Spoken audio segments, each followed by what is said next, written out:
Hello there, and welcome to this dark place. Do you like getting super scared? Well, today you're in for a treat. I'm going to tell you the true story of Dracula, the most famous of all vampires. Just mentioning his name sends shivers down your spine. But what you might not know is that this character actually existed. So who exactly was he? Where did he live? Did he actually feed on the blood of his victims? And what was his blood type? Just kidding about that last part. I'll tell you everything. But please just keep your composure. If you like this format, don't hesitate to hit a like and subscribe. I've got plenty more stories like this to share with you.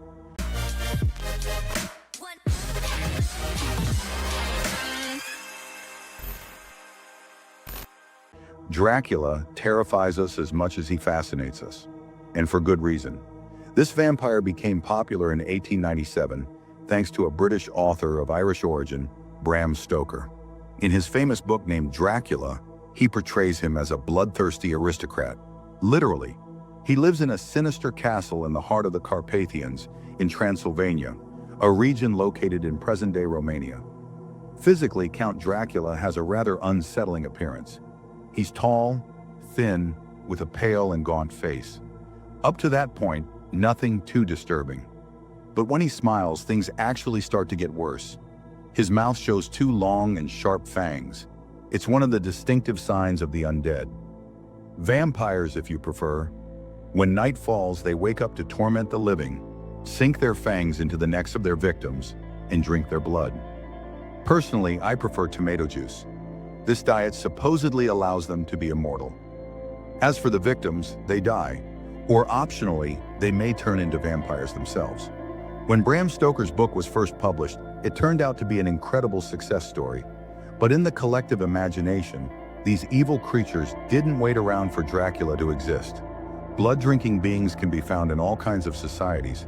If you look at West Africa, well, it's called Asan, or also known as Pontianak in Malaysia. But it is indeed in Europe, where the roots of what we know as the modern vampire legend are embedded, and more precisely in the Balkans. The legend originates in the Middle Ages. During this period, epidemics are frequent. In this grim context, the most sinister stories would often spread around. Thus, in the 11th century, a monk reported that an epidemic in Polotsk, a city in present-day Belarus, was supposedly caused by the undead who killed the inhabitants at nightfall. From the 17th century, the fear of vampires spreads even wider. To address the panic, the kings of Prussia and Austria-Hungary even organized thorough investigations. They go as far as opening graves to check that the dead are still there. And what they sometimes find inside only serves to fuel the rumors even more. Some corpses have a reddish complexion and a bloated body. Sometimes blood escapes from their mouths. And if you listen closely, you can even hear a groan coming from deep in their throats. A lie? Not really, as any forensic doctor will tell you. These phenomena are related to the gas that continues to escape from bodies after death. So no need to panic, today at least. But back then, these observations fueled rumors about the existence of vampires. This whole controversy popularized the vampire myth across the European continent. And naturally, fantasy literature seized the topic at the end of the 18th century. With the rise of the novel, a prevailing genre in the 19th century, there was an explosion of vampire stories. 5 years before Bram Stoker's Dracula, the famous French writer Jules Verne himself published a novel titled The Castle of the Carpathians. His book might have influenced Bram Stoker to write Dracula. What's certain, though, is a real person served as a model for the British author. After literature, cinema took hold of Dracula. So now the character has a face, and it's actually that of the German actor Max Schreck. This character is the very first cinematic vampire, featured in the film Nosferatu the Vampire, made in 1922. Nosferatu and Dracula are actually the same character, or rather, the same vampire. At the time, the producers didn't have a lot of financial resources to make their films. Since they were short on cash, they chose not to pay royalties to Florence Stoker. To protect themselves from any possible legal action, they then had the idea to make some changes to the original story. They changed the setting of the plot and the names of all the characters. Count Dracula became Count Orlok, also called Nosferatu. This name distorts a Greek word, Nosophoros, which means the one who brings the plague. They also added a physical characteristic not found in Stoker's novel. Long nails, very sharp, which he uses to get a better grip on all his victims. Max Schreck, the actor who plays Nosferatu, is said to be completely possessed by his character, to the point that he's mistaken for a vampire. When leaving the theaters, many spectators are convinced that he himself is a real undead. The first movie, called Dracula, was released 9 years after that, in 1931. This time it is a talking movie, starring a Hungarian actor named Bela Lugosi. He too fits the role perfectly. The film was a worldwide success, and again the public couldn't tell the difference between the character and the actor. A rumor circulated that Bela Lugosi delighted in drinking blood in his spare time. This legend stuck with him for a long time. To make matters worse, he reportedly declared on his death day in 1956, "I'm actually the king of all vampires. I am immortal." But contrary to the rumors that spread in Hollywood on the day of his burial, he was not buried in his vampire costume, and afterward, no one ever saw him again. Behind the fictional character there hides a real person who's even more frightening and who actually lived in Eastern Europe back in the 15th century. Vladislav Tepes III, Prince of Wallachia, known as Vlad. Wallachia is a former principality located in the south of present-day Romania.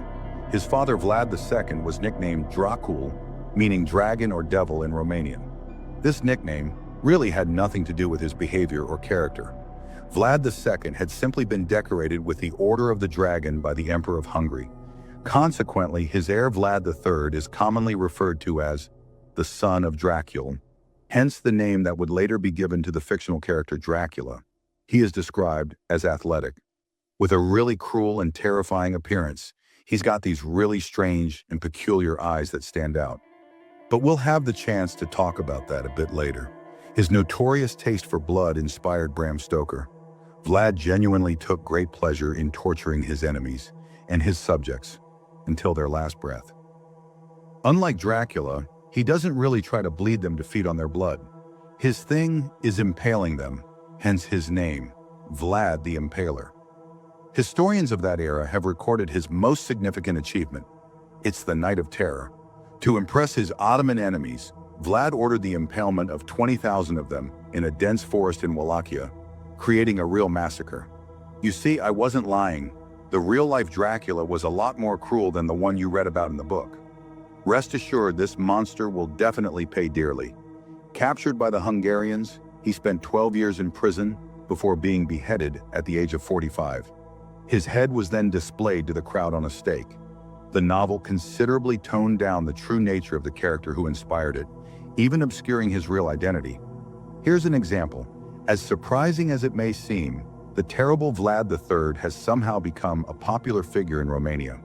People especially visit Bran Castle in Transylvania, which supposedly belonged to him. In 2023 in Italy, a chemical analysis of 3 letters that were written by his own hand suggests that his eyes produced tears that were mixed with blood. For some, it's proof that Vlad was a genuine vampire worthy of his double, Dracula. For doctors, he might have simply suffered from a very rare disease, which is known as hemolacria. And you? What's your opinion about it? Personally, I have my own little idea. Well, that's all we've got for today. Thanks for watching this video all the way through till the end. I hope this tall tale won't keep you from sleeping. If you also like these kinds of stories that are halfway between reality and fiction, don't hesitate, we have plenty more. Good night, have a great week, and see you very soon.